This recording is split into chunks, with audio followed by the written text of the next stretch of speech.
There are more than 85,000 industrial chemicals registered for use today, but environmental health scientists say that most have never been tested.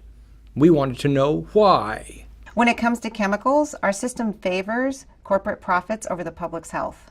Professor Tracy Woodruff is a former EPA scientist who now heads the University of California, San Francisco's program on reproductive health and the environment. She and her team study the effects of toxic chemicals on people.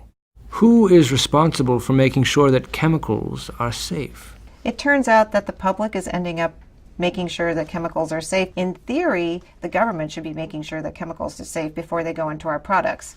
But the way that the laws are set up is that they can't keep up, nor do they have the power to make sure they're safe. How many chemicals have been banned by the EPA? The EPA has banned 5 chemicals since 1976.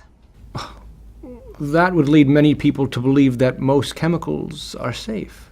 Yeah, but in Europe, they have either banned or restricted over 1,000 chemicals since 2009. After more than 30 years of inaction, Congress updated the Toxic Substances Control Act, the legislation governing chemical oversight. Under the new rules, the EPA will have more power to order companies to test their products. However, some scientists say that the new rules still favor manufacturers over public health. Once a chemical's in use, it's very difficult to pull it off the market. Once it gets out there, it contaminates the air and water and food. A big problem, Woodruff and others say, is that people and puppets assume that what they buy is safe. How can consumers protect themselves?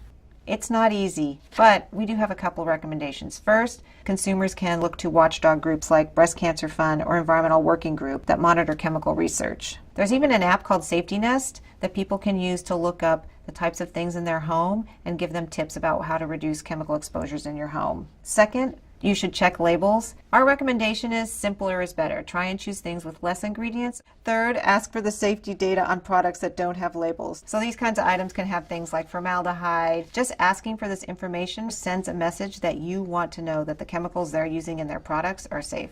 Well, that's a lot of work. That's why we want government rules to be stronger to protect families. How can we do that? We need to change the burden of proof so that it's on the manufacturers to prove the chemicals are safe before they get into the products. Second, we need to arm consumers with information, whether that's labeling or other mechanisms. And third, we need to make it easier to act on the scientific data we have on hand in order to take action to reduce harmful chemicals and get them out of our products. What are we waiting for?